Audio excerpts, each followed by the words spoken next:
Ladies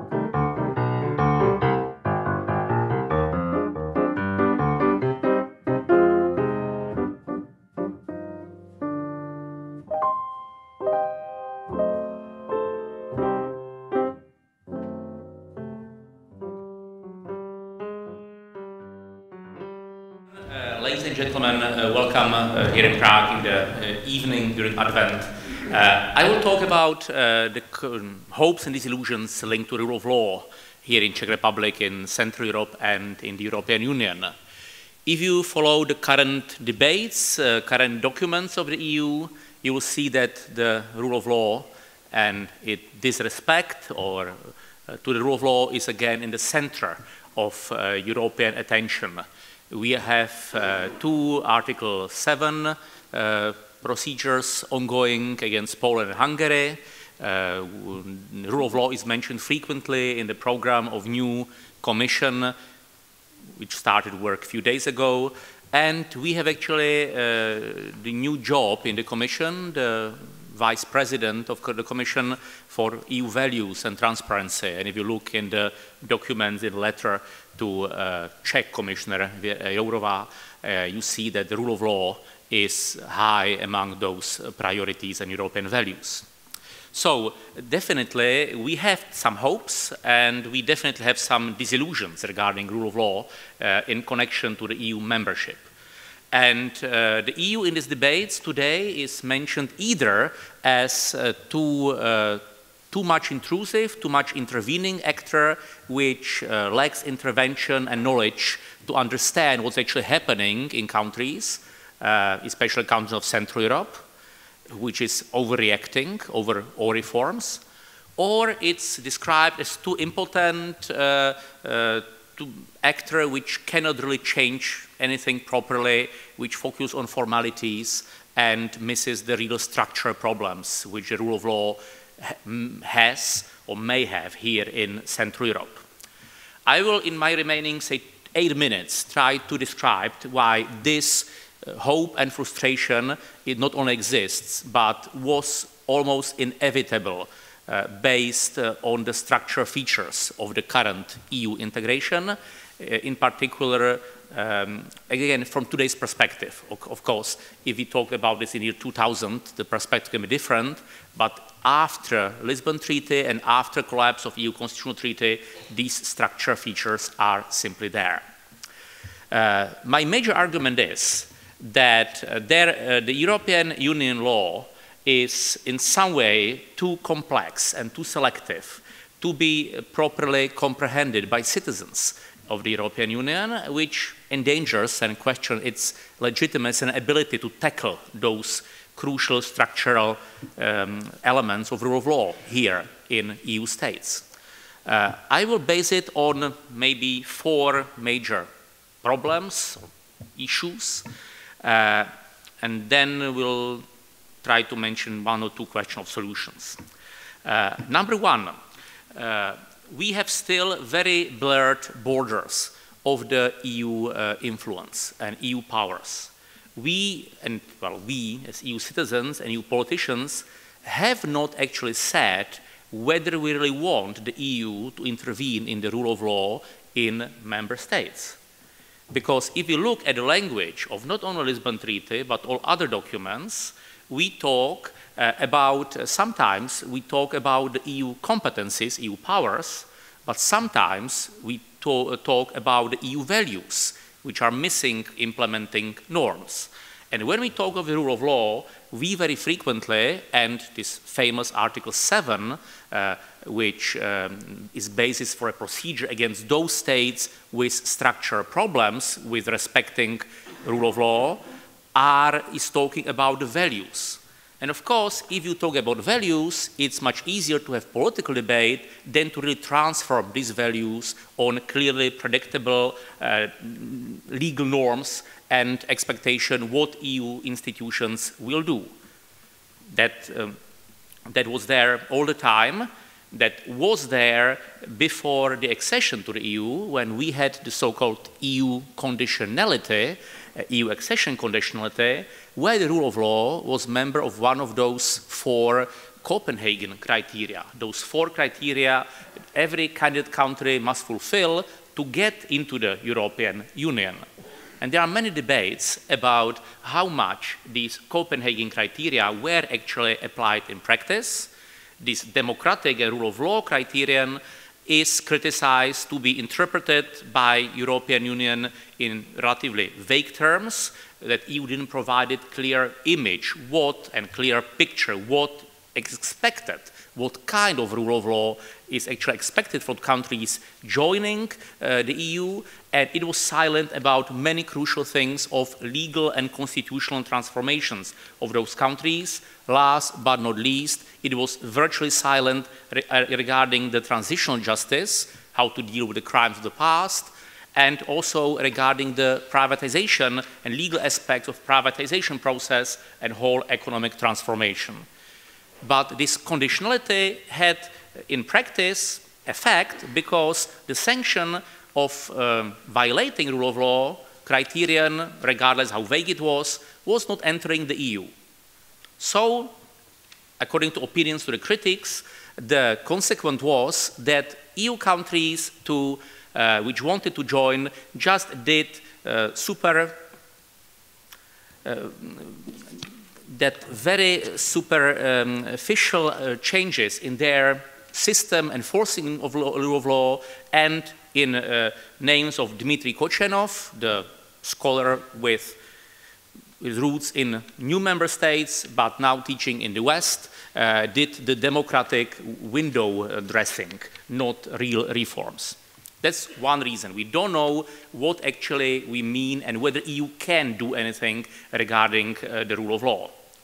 The second thing is that the European Union frequently says or behaves like using the rule of law and using the legal instruments not as a tools how to avoid real political debate, how to avoid maybe painful political debate by simply applying the EU law as technical solution to practical problems.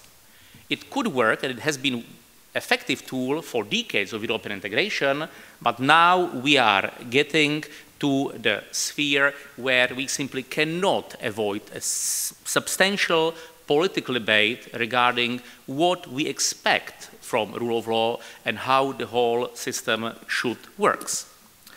The third reason is actually the kind of implementation conundrum we have in the European Union, which means that we have the EU norms at the EU level, which sometimes replace the national norms, sometimes just complement them, that we have in some norms the rules directly implemented by the EU. Sometimes you expect member states to implement them directly. Sometimes you expect member states to rewrite them, to tune them to the national conditions and then apply them.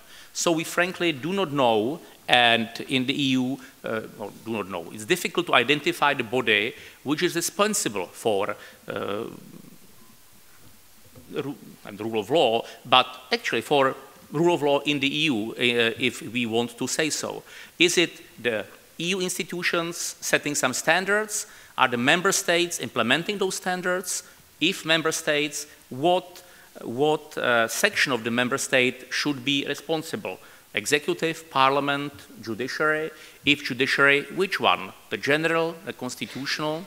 The EU law doesn't simply provide a clear answer for it, or not a clear answer which can be part of a proper political debate.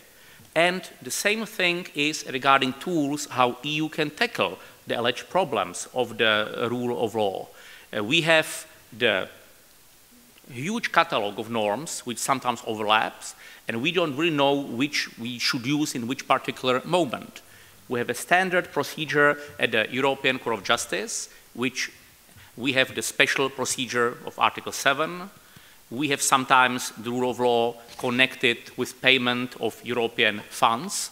And again, in practice, if you look at it, the different institutions at different moment, European Commission is particularly complex in this, is using different tools for different purposes under this whole umbrella or of rule of law. So, for instance, if you look at the Hungarian judicial reform, which allegedly is mentioned as a questioning the rule of law in Hungary, we have direct actions of the European Commission against Hungary for decreasing the pension age of judges, for violation of the very general EU directives banning or limiting age discrimination in employment.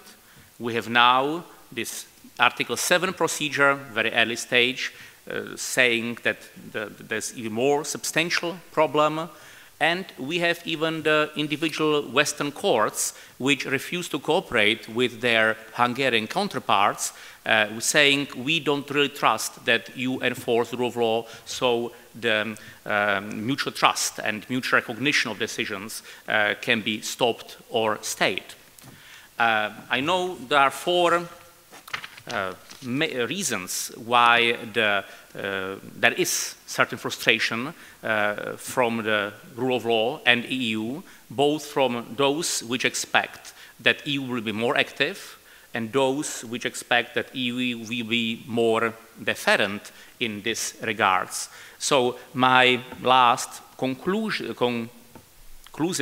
statements would be for academia and both for political debate that there are two topics which are re-emerging and which can be very helpful regarding the understanding and maybe diminishing this disillusion regarding rule of law and its European dimension.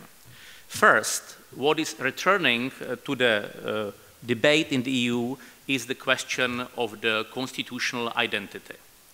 What does it mean? How it goes together with European constitutional identity, if there is any, and how this polyphony of constitutional identities could work and sound in the European space. I just like to stress that, for instance, the Lisbon Treaty, for the first time, is mentioning constitutional identity as something which must be respected by the European Union. For instance, many constitutional reforms, again, Central, Eastern Europe, we are in Visegrad countries, are starting to be more sensitive. Again, Hungarians being quite open when they adopted their constitution 2020, they officially say it has the element of their constitutional order is the historical constitution. Which doesn't mean reference to the rule of the Communist Party or Communist Party in Hungary, but to the Hungarian kingdom and maybe to the real roots of the 19th century. Again, question how this will work in the century 31st. And the second thing we really should not reconsider, but focus our academic research on it, is the question of trust in the between European institutions and European countries. Because one element which is essential to the rule of law is the trust between the countries of European Union, which is a pathway how to avoid the top-bottom regulations, top-bottom control, but if individual countries are able to agree under umbrella of European law to mutually respect their decisions, their judicial orders, etc. This is something which is very important horizontal element of European integration, and in some areas of European integration, the crucial element. But if we deteriorate the reasonable trust that in the countries of the European Union, the rule of law is respected in the broader sense, these horizontal dimension of European integration may disintegrate very quickly, and we will return backwards several decades, and the system of the EU, both for states, but in particular for their citizens, would be significantly less comfortable. Ladies and gentlemen, thank you for your attention. So you all know here why 1989 was an important year in history. You may not know how important the date was for me, personally. At the same time, 1989 was a revolution in the world. There was a revolution in my own life. I started journalism. It happens that 30 years ago, in 1988 more precisely, I just joined the daily Le Monde as a trainee at the time. So then I recently realized that 30 years, these last 30 years were not only a historic and political cycle, they matched with a personal cycle. For 30 years, I've been traveling around a lot all over Europe. And I was able to find out the signs of an evolution and to ask the big question, what happened to us? What drove us from a huge wave of enthusiasm when the wall fell, when the Berlin Wall fell, to a backlash of nationalisms and populisms today? So I couldn't claim I found the key to the answer, but I could find a few ones. And first, it is not very politically correct to say it, but the Berlin Wall was comfortable. Thanks to it, the world was split into two parts. There was the US and there was the USSR. It was very simple. Thanks to the Cold War, a kind of order prevailed. For 30 years, we have got intellectually and politically attached to the wall. And not only those who, unlike you here in Prague, but like me in Paris, had the immeasurable privilege to have fallen on the good side of the wall. President Kennedy spoke out on the wall at the time it got built in 1961 and said, "It is not a very nice solution, but a wall is a hell of a lot better than a war," he said. In other words, the Iron Curtain was better than the worse. So both the world and journalism were very much more simple than they are today, before 89, sorry. Journalism was still very archaic at the time I started. It's difficult to figure out that on our desks at Le Monde, there were no computers.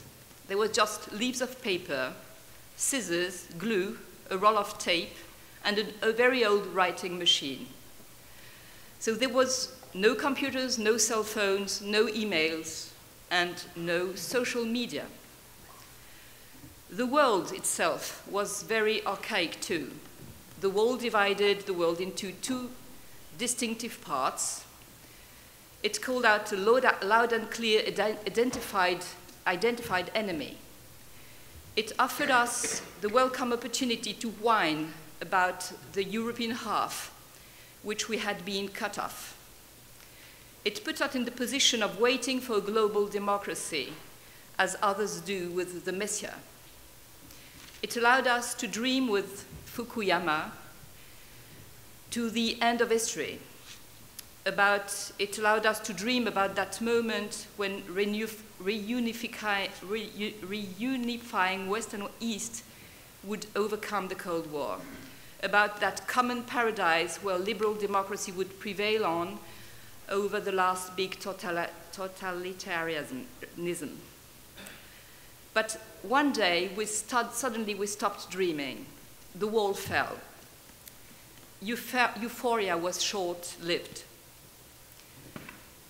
From 1961 to 2019, we spent some 30 years expecting the fall of the wall. From 1989 to 2019, we've been spending 30 years not knowing how to deal with it. Without the wall, the world got suddenly complicated. We lost the major pretext of our lamentations. The enemy multiplied. The binary turned out multipolar. New great powers emerged worldwide. We had to cope with reunifications. We had to cope with the German reunifications to start with. East Germany was absorbed in West Germany, up to a new country whose gigantic proportions undermined the European balances. It was not reassuring. Then we had the European reunifications to deal with, of which you were here in Prague highly concerned, I think. It was the enlargement to the east. And the enlargement in 2004 was without any doubt an ethical obligation, a political obligation. Eastern Europe had been a victim of history after the Second World War, and it couldn't be a victim of history a second time. And so Eastern Europe had obviously to join the club. But the enlargement to 10 new countries in 2004 have been a source of discomfort and misunderstanding. It didn't help for a more political, ever closer union, as it says in the treaty, that some others requested. And it caused a lot of frustrations. The East was not satisfied because democracy and freedom were not so easy to live than it was promised. Political liberty is wonderful, but it comes with economical liberty, which causes social violence and discomfort. And the West was not satisfied either, because we in the East, we experienced the lower wages, lower taxes, disturbing our way of life. Eastern European immigrants were accused through the years of taking the jobs. And we saw in Ireland and in the UK insults and racist crimes multiplied against the immigrants from the East. And it has consequences on Brexit today. We have seen that 3 Poles, for example, were assaulted after the referendum, and one of them died. And I think that with the enlargement, we were misled in many ways. We were misled to think that the Eastern countries were seeking liberal democracy, while they were mainly seeking a national liberation from the oppression to the Soviet Union. We were misled to underestimate that by winning in a large market, Europe would lose the sense of its values and common identity. We were misled to sweep aside the fact that we are together consumers and workers, and that we consumers certainly won a lot with social dumping, but we workers would lose a lot with it too. So the bigger Europe was frightening for both of us, in the East and in the West. And for the right wing, because it broke the borders, and for the left wing, because it broke the wages.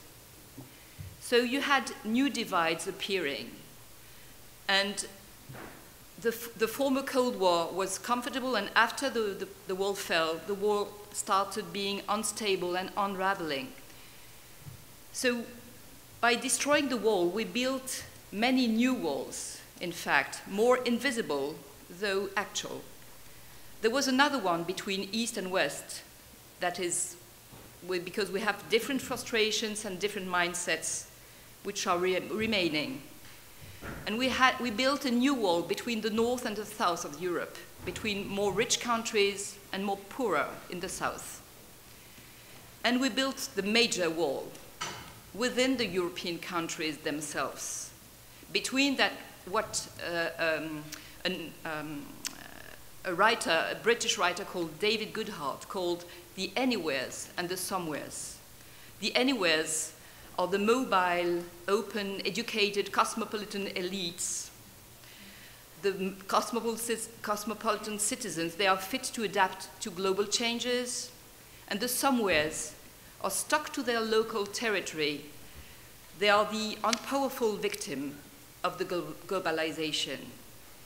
And year after year, during those 30 years, you had insatisfaction and frustration and resentment which prevailed on the initial enthusiasm for democracy.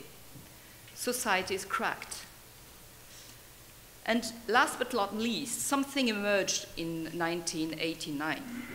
It was something so fledgling and so tiny that nobody then took care. Nobody grasped the enormous issue that it conveyed. It was named then by 3 mysterious letters, like a secret agent code. The name was WWW, the World Wide Web. Internet was born precisely in 1989, and it was a prelude to social media. So we couldn't figure out what it was, and that it would act as a real start to globalization, that it would enhance fabulously access to knowledge, nor also that it would undermine insidiously the functioning of democracy. That this WWW would be the beginning of the time when the distinction between true and fake vanished, when the trust for politicians, media, and elites declined. We couldn't figure out that in 1989 the populist countdown started. Globalization has destabilized the former Western world and caused legitimate angers and fears. But populist leaders are the artists who ride these angers and fears. They simplify complex issues. They point out scapegoats. Scapegoats have been more or less the same usual suspects throughout the years. We have the foreigners, we have the Jews, today we have the migrants, we have the Muslims, and we have the European Union as a scapegoat. And we've seen with Brexiters currently, the populists are artists to make people dream with words such as leave, exit, take back control. Who wouldn't buy these words? But the truth is that globalization made some of the poor poorer. This is true, and some of the poor, some of the frustrated more frustrated. This is true, but it is not the EU who made it. The European Union is not the cause of inequalities. The truth is that the European Union is the less inegalitarian zone in the whole world. It is the most efficient social welfare zone in the whole world. It is the most demanding zone as for the environmental criteria in the whole world, let alone it is the biggest market in the whole world. So the EU may have failed to protect us quite enough in the past against the social discord generated by the technological revolution in the early 90s. It has failed to protect us enough against the financial crash in 2008 or the migration crisis in 2015, but it did protect us. So I won't conclude on a pessimistic note. Okay, populisms are rising here and there. Okay, we love having theories against the EU.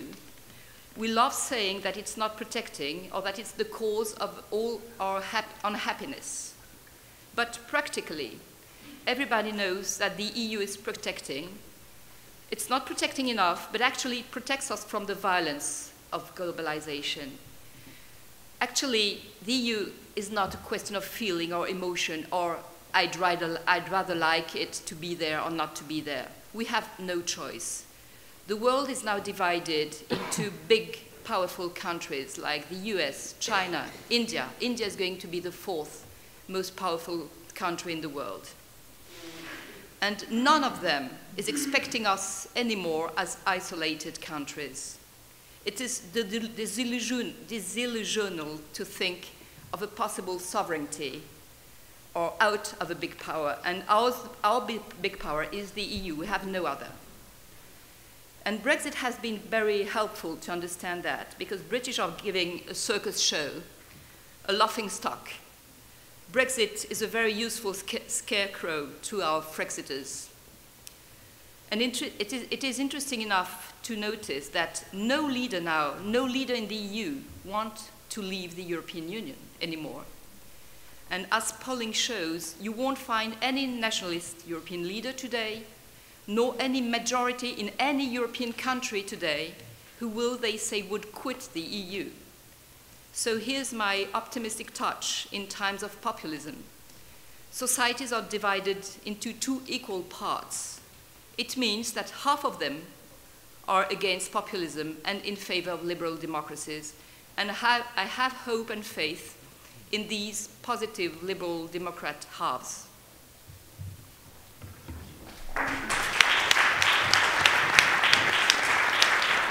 Thank you very much for your very important talk. I do appreciate especially that you bring the perspective of, I mean, the clash between the local working classes on one hand and the educated cosmopolitan classes on the other hand. We shall definitely readdress that. Ladies and gentlemen, Mr. Chairman, I have to apologize. I have no statement. I have a few disparate remarks that I'm going to say to try to explain my perspective of the hopes and disillusionments of the last 30 years. And I will start with a piece written in, I think, in 1976 by Milan Kundera, who received the Czech citizenship a few days back again, and it was a piece on the tragedy of Central Europe. It was quite famous and very controversial, both outside and inside this country, because many people in the opposition movement, among the dissidents and so on, read it as a condemnation of the region, of the whole of Central Europe, and of all the people living in there, including us, to the graveyard of history, basically, to having lost contact with Europe, and this, in Kundera's perspective, was our tragedy. And it opens with a famous quote by the head of the Hungarian news agency during the uprising in 1956. We will die for Hungary and Europe. And this was not in so heroic terms, but this was something that united the dissidents in Central Europe during the 1970s and 1980s, the determination to not to lose the sight of Europe, to preserve some measure of our cultural, historical, political identity and legacy, and to restore it at the first opportunity. I must admit that I reread the piece a few months ago, and I realized we were completely mistaken, that the piece was about something else. The piece was written from the perspective of Milan Kundera as the fresh Czechoslovak emigrant to Paris, from the Paris perspective, and it was basically saying, you know, when you finally make it back to Europe, it will no longer be there. It will not be the Europe you cherished and remembered and valued. It will be somewhere else, and you are bound to be disappointed. Well, so this is my opening perspective. Just the same, when it finally happened after the fall of the Berlin Wall and after the Velvet Revolution here and the changes in Poland and in Hungary in 1989, the uniting slogan in the demonstrations on the streets and squares and among the leaders of the revolutionary movements was back to Europe. Not back to capitalism, not back to socialism, not back to the Austrian-Hungarian Empire, but back to Europe. And the underlying implication was back to our natural identity, our natural legacy. And in this sense, our hopes can be said to have materialized, and materialized quite well soon after the changes we started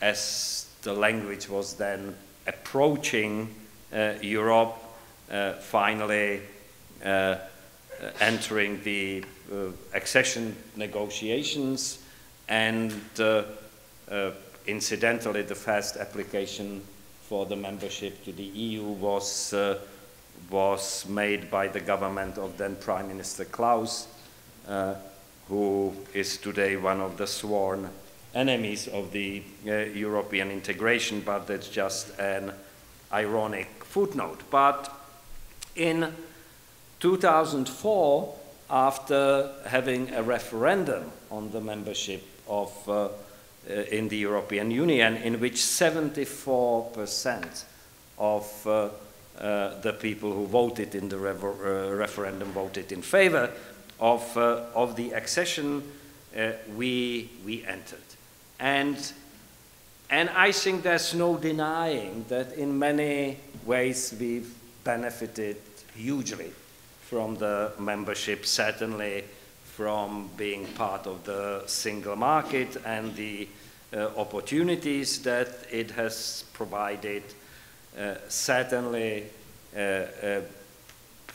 in terms of entering the Schengen area, and for the first time in decades winning the right of free travel, free movement around the continent. And it is sometimes quite hard to explain to our Western European friends how much this meant for people who were until a few years before forbidden to travel anywhere. I mean, it was difficult enough to travel to Poland, you know, never mind to travel to Western Europe.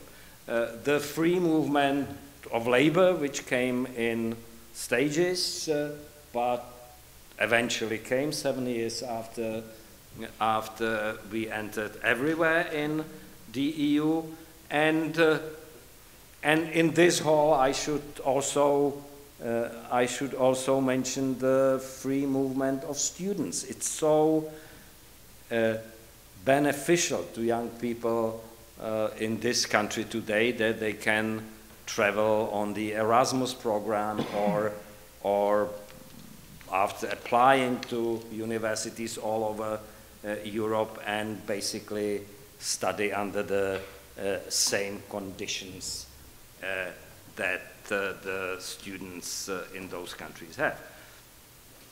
Well, I'm getting near to the end to the list of the achievements, and I will now move to some of the more problematic achievements of the last 30 years. One thing that most people expected in this country and in other countries that joined in 2004 was what we call convergence. That in the due course, the differences in terms of living standards, salaries, pensions, you name it, will move closer until one day they become the same as in the older parts of the European Union. If you look at the data, you will see that the convergence did not quite materialize. It by some criteria, it materialized in part. It did not materialize in others, and it has encountered obstacles that we did not quite expect at the time of joining the European Union. Take, for example, the posted workers directive that was a matter of controversy in the European Council a few months back, and what it means for the posted workers from countries in Central and Eastern Europe. It is clear, it was clear then, it is clear now, that if we were to catch up with the economies of Western Europe, we would have to grow at somewhat faster rates than the countries of Western Europe, and thank God, for a large part we are still doing it, but one of the justifications, official justifications that was given for, okay, I have 1 minute. Well, so much for disparate remarks. One of the official justifications was social dumping. Well, you know, social dumping in your book is comparative advantage in other people's books. That's, you know, the Economy 101. Another part of the Economy 101, which has moral implications, is that we expected much more of support and encouragement at the moment we entered in terms of helping the rule of law, the proper governance in the new members of the EU. And when I use the political language, what I mean is corruption. Corruption is a problem that has been with us since the beginning of the transformation. At times it was very serious, and in some ways it's still with us, and in some ways it has gotten even worse. Why? Because we have a new source of corruption, and European funds, right? You know, the structural funds and the regional funds, etc., etc. And as every economist knows, every point of redistribution of the budget is potentially a source of rent. It's not the fault of the EU, mind you, it's the fault of people in this country who have not been able to control sufficiently the funds coming from the EU to the Czech Republic. But in terms of a source of income, this was a new source of potential rent, and therefore it also became a new source of corruption. And I will end by saying that this is a very topical situation at this moment. We largely, many of us would expect the EU to do more and to act more decisively in bringing the cases of the conflict of interest and of corruption that have occurred to closure. And if they do that, we will have one disillusionment less. Thank you so much.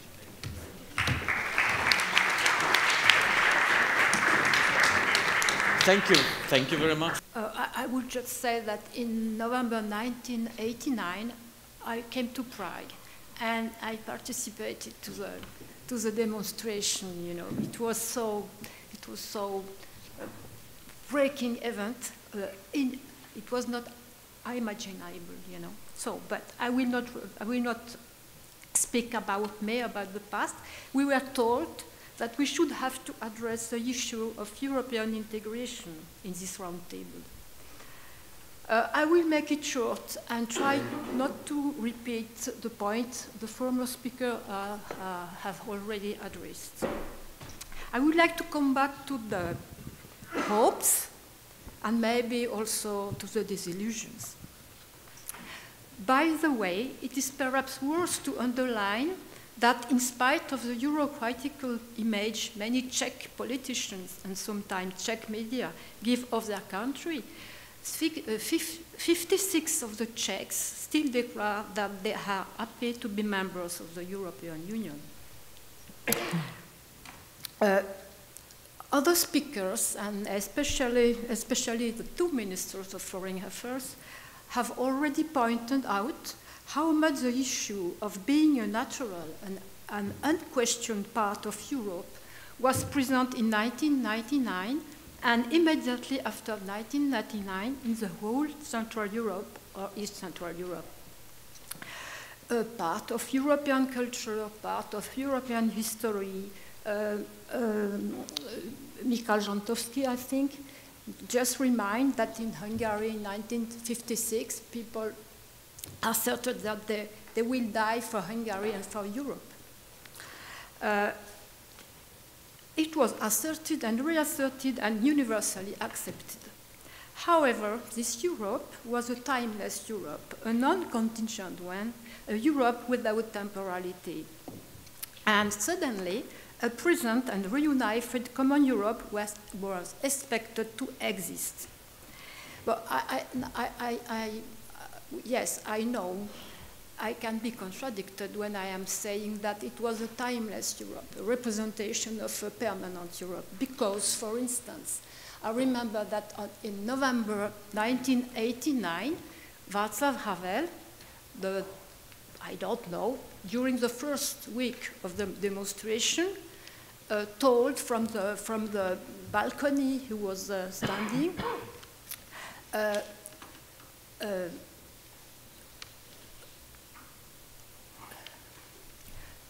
the lack of time, absence of time, is definitely ended, and now the history will start again. Skončilo bez časy, začíná historie. So, it is interesting to consider the two meanings of the time. So, this Europe, this timeless Europe, not contingent Europe, was identical with the desire for freedom, for personal freedom, and for a freedom that would be guaranteed by democratic institutions, ensuring the separations of powers, civil rights, and political liberties, freedoms, and last but not least, the integration in the European Union. For the Czech Republic, after the Czechoslovak Federative Republic in and then for the Czech Republic, and which began after the end of the Czechoslovak Federative Republic in 1993, the first demand was introduced, I think, in 1996 and renewed in 1999. And the Czech Republic and entered the European Union in April 2004, together with 9 other countries, and Estonia, Hungary, Latvia, Lithuania, Poland, Slovakia, and Slovenia, as well as Cyprus and Malta. So, building liberal, democratic states and societies and institutions, and rejoining Europe were the twin goals of the 1999 expectation. Some political scientists, and I think of Grzegorz Ekirt and Daniel Ziblatt from Harvard, maybe I am not pronouncing well their names, have recently argued that we should replace the desire for freedom and democracy as true and common European features in a deep past view. In this view, I quote them now, but I don't quote, I make it shorter. The collapse of communist regimes in 1999, 1991, and the emergence of new states also represented the latest moment in a century-long process of democratic transformation in Europe.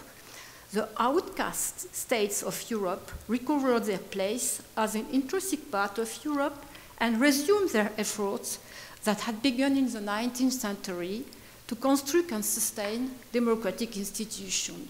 End of the quotation. It may seem likely to a bird's eye view because it does not sufficiently recontextualize the specific context in which each Central European society makes its way to parliamentary institutions as part of the three existing European empires until 1918. Not to speak of the links between political nationalism, the construction and expansion of which flourished from the second half and the last third of the 19th century. I would only like to stress that this paper of the two Harvard scholars put at stake the issue of a context-dependent path. That means a European context, process of democratization and redemocratization. The authors argue also that the study of the pre-communist legacies is needed, and not just the study of the liberalizing attempts during the communist period to be able to assess the diversity of initial conditions and different political opportunity structures that emerged after 1989. So, or perhaps because I am an historian and not a political scientist, I will not discuss this issue now, because it would. But I would just come back to the issue of time, the issue of historicity. For instance, François Hartog, my distinguished colleague from EHESS, has forged the concept of presentism and has applied it to the post-1999 European situation. He saw a converging moment of presentism between West and East after, for him, the fall of the Berlin Wall, after 1999. It may seem paradoxical why post-communist society were just starting to build their own democratic institutions. So they were standing before a challenge which of course will have its own temporality. But in some sense, Hartog's view adopted a symbolical perspective. If the whole Europe is to be democratic and liberal, there is no more different path before us. There is only one present, forever, a common democratic destiny. But, as you know, in the same time, constructing liberal and democratical parliamentary new institutions mean also constructing new or old new political parties in Central Europe, in Central European countries. And this started even before 1990 in Hungary and Poland, and in 1990, 1991, and then in Czechoslovakia, and then in Slovakia and Czech Republic.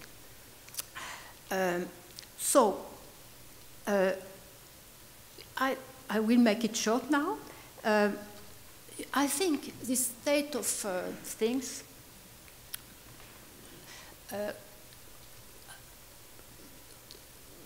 was valid until let's say 2008 or 2010, and then began a very profound political crisis. Maybe this political crisis was ever present, but it was regulated, in Czech Republic, the political parties were, I think, ODS were has maintained itself for a longer time than, for instance, in Poland or in Hungary, when after 4, and in Slovakia, after 4 years, they change the color of the government until 2010. 2010, when in Hungary Orban managed to keep the powers until now. So I would like now to come back to my issue of historicity and of time. I don't know, but I would, you know, maybe rejoining the European Union in 2004, put at the stake a different moment for this new, not new states, but new old states emerging after 1999 in Central Europe. But because, yes, they had the line of their own sovereignty and the European sovereignty. But as Marion von Regent already said, we have also to include the crisis of 2008 and also the globalization of the world, and the globalization and the crisis of the economic crisis and financial crisis of 2008,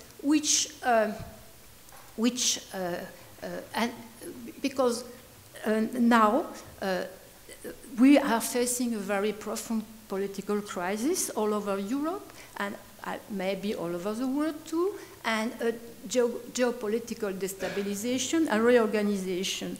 And so, and I will end with this word, I think we are now facing how to construct our future. So if the representation of Europe was a timeless one in 1989, it is not the case now, and we have to fight for a democratic future, not only in Europe but in the whole world.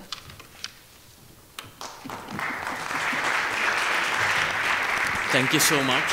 Thank you very much to all the panelists, even though from different perspectives there were many common aspects. We have some couple of minutes, let's say, for some questions. Thank you. My question is, in terms of globalization, how would you fit post-communist Europe into a globalizing world that has seen the rise of the power and importance of what used to be called the post-colonial world and is now called the global south? How would you characterize the relations between these two parts of the world in the past 30 years, and how would you say that might work towards the future? I will just address one aspect of the question, and it's a controversial aspect, and it's migration. And there are quite a few people who suspect that a part of the perspective and approach to migration in Western Europe is at least in part the syndrome of colonial guilt. And we simply don't have it. You know, it's not that it's to our credit or to our blame or anything, but for historical reasons, you know, this part of Europe never had colonies. We are landlocked, so we never had even big ports and huge trading companies like the Dutch or the British. And even more controversially, we never had Muslims. You know, the Ottoman Empire has never come up to this part of the Europe. It stopped, sorry, no, let me finish. It stopped at the Danube, and you know, some of the descendants of people who stopped it there are still with us and among us, which is no excuse It's just an explanation why there's very little knowledge of Islam as a culture, of Islam as one of the great civilizations of the past, and so it's a matter of also of education and of bridging the differences between the two parts of Europe. But descriptively, the differences exist. Since the beginning of the session and of our discussion, I think that I didn't hear one word, which is transition. Nobody speaks about transition now. And as witnesses, because I think that each of you can witness about how do you use this term or not, and why did you put it apart? It's Ralph Dahrendorf, the British sociologist, wrote a book on the revolutions in Eastern Europe in 1991, fashioned after the Edmund Burke book on the revolution in France from the late 18th century. And in the book he makes a very significant prognosis or statement. He says it takes only about 6 months to turn around a political system, to organize an election, to start political parties, etc., etc. And indeed we did have an election in 6 months. And he says it's much more difficult to change the economic system. It takes at least 6 years to introduce the institutions of the market, economic systems, and so on and so on. And he finishes by saying, but it's the most difficult thing is to change the mindset of the people. And he says it takes about 2 or 3 generations, 60 years. So by that measure, we are in the middle of the road, in the middle of the transition. For my part, I have consciously avoided to use the term because I wanted to point out 2 things. That we are facing now a new beginning. It's not a beginning, but a completely different situation that the one we were considering in 1999. And that I don't know if the transition is still a good word. It was very much criticized word by social scientists, and you know, it was even ironical to speak about the transitologist, and I am looking at George Ming, but I'm sure he's agree with me. No, I don't include you, you know it. So because I was speaking of the segment of times, of perception of times, I didn't want to use the term in order to avoid. I jumped up upon the first half of the so-called transition, because now I think everything is to be reconstructed, you know, and mostly the political parties, not only in Central Europe, but also in Western Europe, and not Brussels institutions. We can definitely talk of 2 transitions, and the first one, say year 89 until 2004, first 15 years, and now we have another 50 years, so we are quite nice balanced, outside, inside the European Union. Being outside, it was quite asymmetric transition regarding our maneuvering space. If we wanted to join the European Union, we had to adjust. Not so much politically, because there was no clear guidelines, but economically, regarding regulations, from bananas to animal welfare. Afterwards, we entered the EU, and we also experienced huge transformation, but this time we didn't call it transformation. It's called Europeanization, etc., and we were expected to be more active, to say what we want. And if I may say 2 politically not correct comments, not polite comments, for Czech, to some extent, the entrance to the European Union was this expected end of history. For us, end of history was not really the 89, but when we entered the EU, we could say, well, we are in, we did our homeworks, now the things should go on according to the blueprints of the European integration, which knows how to do the things. So that's number one. And we were slightly surprised that we have to be able to function within the EU, bring our own ideas or own input in the design of the European Union. The second thing was the situation inside the EU. From the beginning, at the first years, we were criticized or politely advised by the old EU states, you are just following us. Have also ideas, be more active, don't just to follow us. While you have the presidency 5 years after you join, you should have your ideas, your priorities. It took some time. We learned how to have those priorities, and we have been told, oh, it's too much your ideas. What about listening to us again? So we are, again, this kind of debate between the West and Central Europe, one first time asked us to be more active, and when we are, to slow down. I think in nowadays circumstances, it would be really a mistake. I think that the rule of law must be fought for in the countries themselves, right? I think that the problem, and many people wrote about it, the problem with the rule of law was actually that it was a part of the accession process, made into a technocratic thing. It was not fought for in the countries themselves, so it also lost a lot of its legitimacy.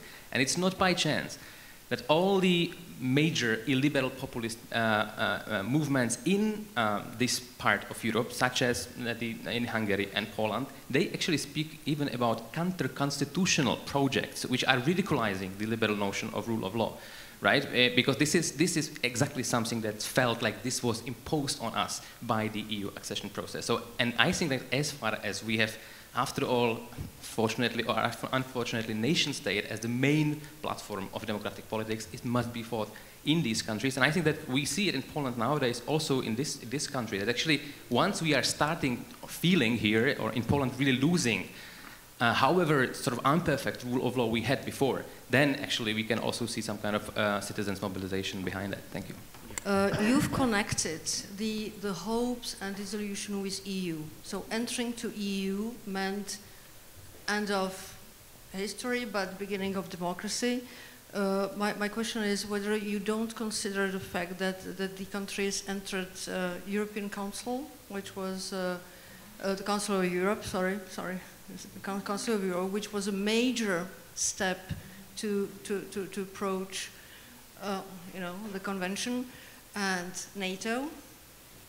Be aware of big changes to NATO, and only afterwards EU. So this is my, and for the constitutionalism, it seems to me that we thought we entered the liberal constitutionalism, but it has changed since then, within Europe and within the European countries as well.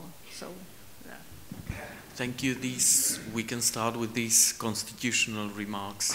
I want to be very clear and very brief on one question. You know, the beginning of democracy in this country was not in 2004 when we joined the EU, not when we joined the Council of Europe, not when we joined NATO, but in November 1989. You know, that was the beginning.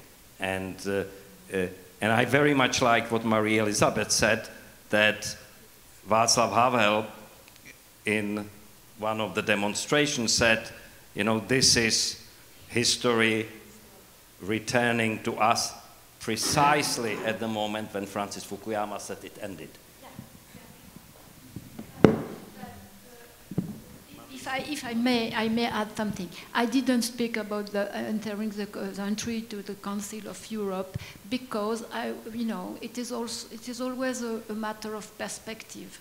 And what is a society? What is a government? It is not the same. So maybe I was thinking about when the government may entertain some steps and decided to enter, to rejoin the Council of Europe, and so on and so on. But for the people, the most important date was 2004, you know, to be belonging to the European Union and not vaguely to Europe. Do you understand my point? But you are completely right. Yeah, okay. Yes, I realize, speaking with Poles and Hungarians, for example, that the arrogance of the Western world when they speak about being democratic or not, and they tend to forget that the Eastern Europe was as much democratic as the West part was, and they were they didn't learn how to be Democrats when they, as you say, when they joined the European Union. And I think that it's a sort of a fault and a mistake that the Westerners made towards the Eastern Europe, to do as if they were more democratic and more old democracies than the Eastern part was, which is a mistake. The thing is that history, the Eastern part has been victim of history and has been cut off democracy for 40 years during the communist occupation, but they have learned as much democratic systems as the West did. So we have no lessons to give, I think, in the West. I concur to opinion of my colleague here, saying that the big debate about rule of law will be done, maybe fought for, within national framework primarily.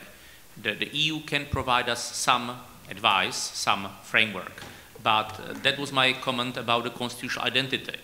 We have it, and it should not be used as a shield against the EU influence, but as a platform for our own debate, whether, for instance, our experience with the undemocratic regime, or even a softer form of it, like during Czechoslovak normalization, the 70s and 80s, is part of our constitutional identity, influencing our sensitivity and defense tools against changes in the constitutional design and quasi-constitutional design.